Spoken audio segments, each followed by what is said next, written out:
Then the storm came. Rain tore through Enugu. Violent winds shook the mansion. Electricity failed, and the entire Okafor compound fell into darkness. David. Daddy, why did you lock the prayer room? These letters are private emotional confusion. Women become too emotional when they lack discipline. No. Miriam, you are destroying this family! No. The silence already did. In Enugu, the Okafor family was known for two things: wealth and holiness. Generations of pastors, businessmen, and respected elders built the family name into a symbol of spiritual authority. People called them blessed. But inside the mansion, every woman looked emotionally exhausted.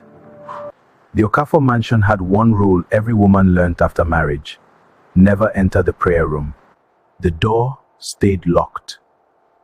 Only the men had keys.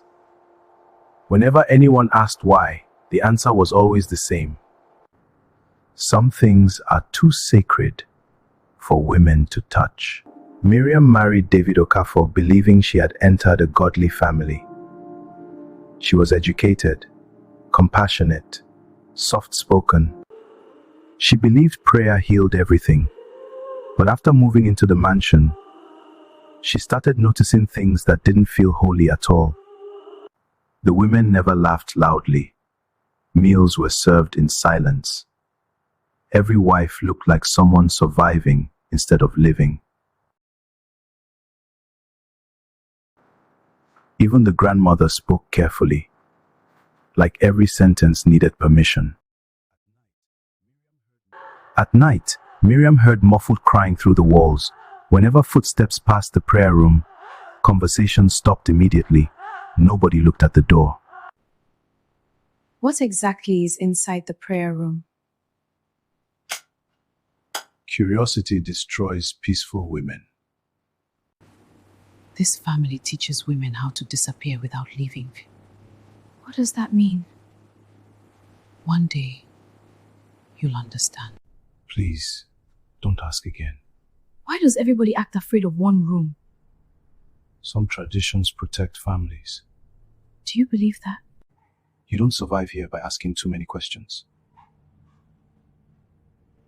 One wife used to be a medical doctor. Her name was Madam A. After marriage, she abandoned her career. Another woman, Ongozi, an older wife, lost 3 pregnancies. The family blamed her. All the women in the Okafor family had remained silent during family meetings.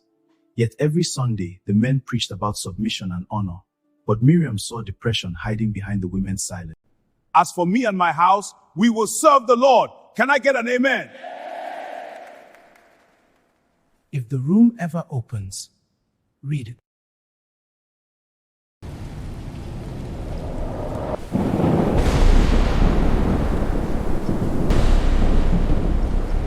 Then the storm came. Rain tore through Enugu. Violent winds shook the mansion. Electricity failed, and the entire Okafor compound fell into darkness. David. Stay here.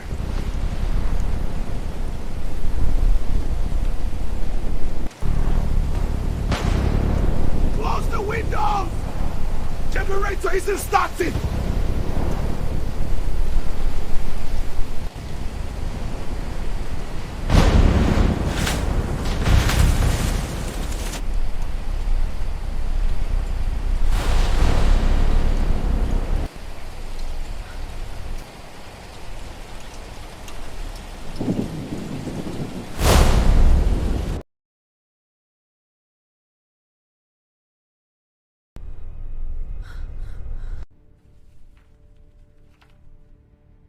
Dear God, today I smiled while my heart broke. I no longer know where to bring or disappear. They call silence respect here. From Grandma, this room was never sacred. It became the only place women could speak honestly without punishment.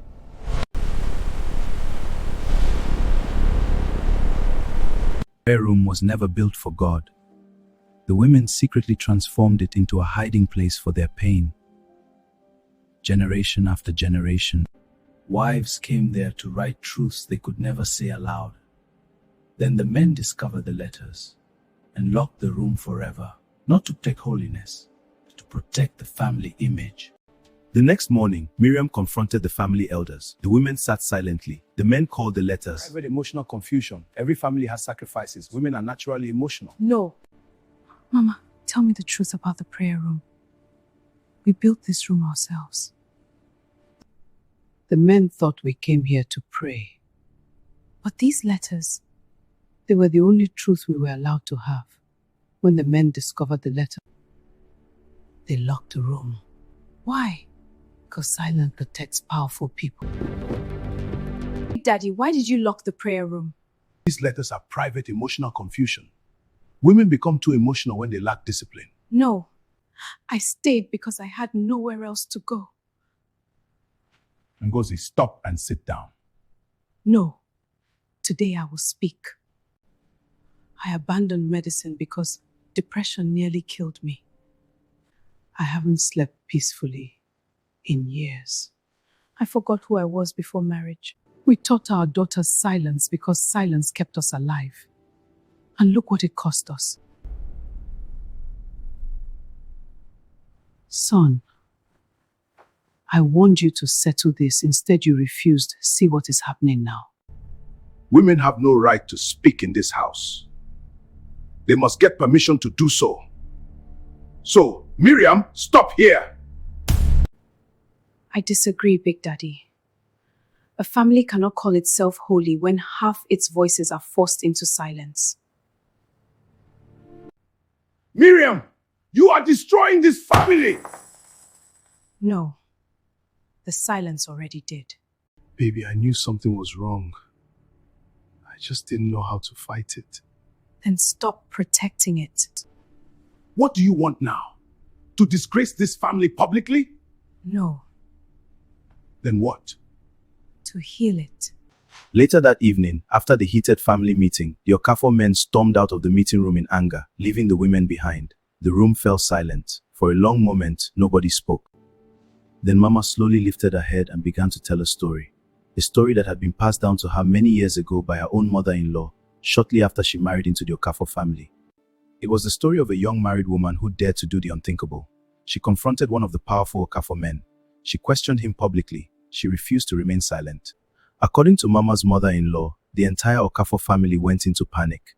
That same night, all the men held an emergency meeting behind closed doors. The next morning, the woman was gone. She left behind her husband. She left behind her young children. And from that day forward, nobody ever saw her again. Not her family, not her friends, not even her own children. It was as though she had vanished from the face of the earth. Years passed, then decades, but no explanation ever came. No answers, no closure, only silence. Some people whispered that the police should have investigated. But in those days, the Okafor family was one of the richest and most influential families in the region. Their money opened doors, their influence silenced questions, and many believed that no one was willing to challenge them. As time passed, the story faded into rumors and eventually into fear. As Mama finished speaking, fear spread across the faces of the women. The room felt colder. Some lowered their heads. Others fought back tears. For the first time, Miriam truly understood why the women of the Okafor family had lived in fear for so many years. Why they avoided difficult questions. Why they never challenged the men. Why they looked away whenever anyone mentioned the prayer room. Because they believed that speaking up could cost them everything. And yet, despite what had happened, the Okafor men carried on with their lives as though nothing had ever happened. As though the woman had never existed. That was why the women became terrified when Miriam started asking questions. Questions about the prayer room, questions about the letters, questions about the strange silence that hung over the family. Because deep down, they feared history was about to repeat itself.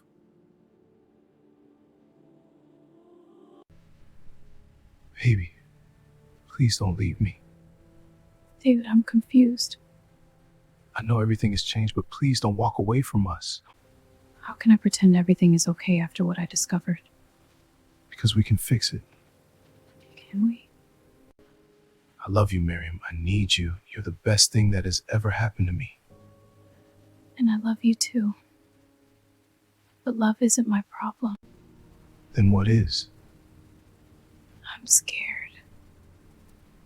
Scared of what? What if we have daughters someday? What if they grow up in a family where their voices don't matter?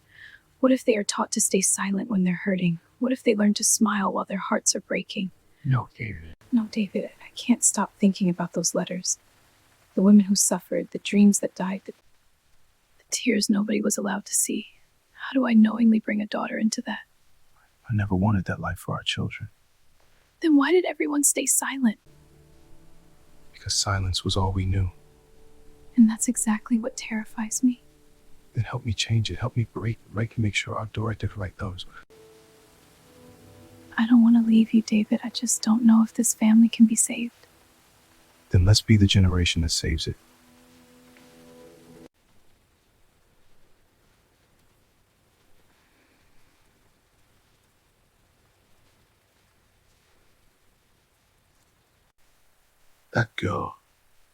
That girl Miriam, why? I knew a day like this will come. The next morning, David, if we are going to stay, I need you to promise me something. Anything.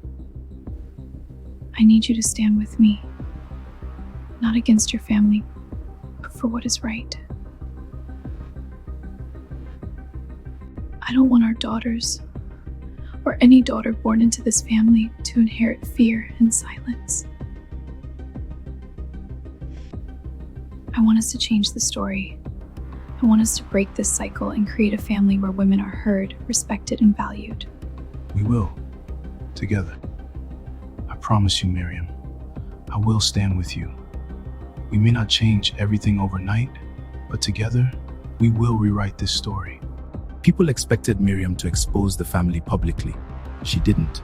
Instead, she rebuilt the prayer room. Every year, the women gathered privately inside the old prayer room. No men, no hierarchy, no forced silence, just truth. They read the old letters aloud. Then they wrote new ones. Not about suffering anymore, about healing. Slowly, daughters grew up differently. Even the boys were taught emotional honesty. Today, I finally spoke without fear and confrontation. I have peace of mind now. I am finally becoming myself again. A family becomes holy when nobody's pain must hide. And for the first time in 3 generations, the women of the Okafor family no longer needed a secret room to be heard. Sometimes healing is the bravest form of rebellion. A family becomes truly whole when nobody has to suffer in silence.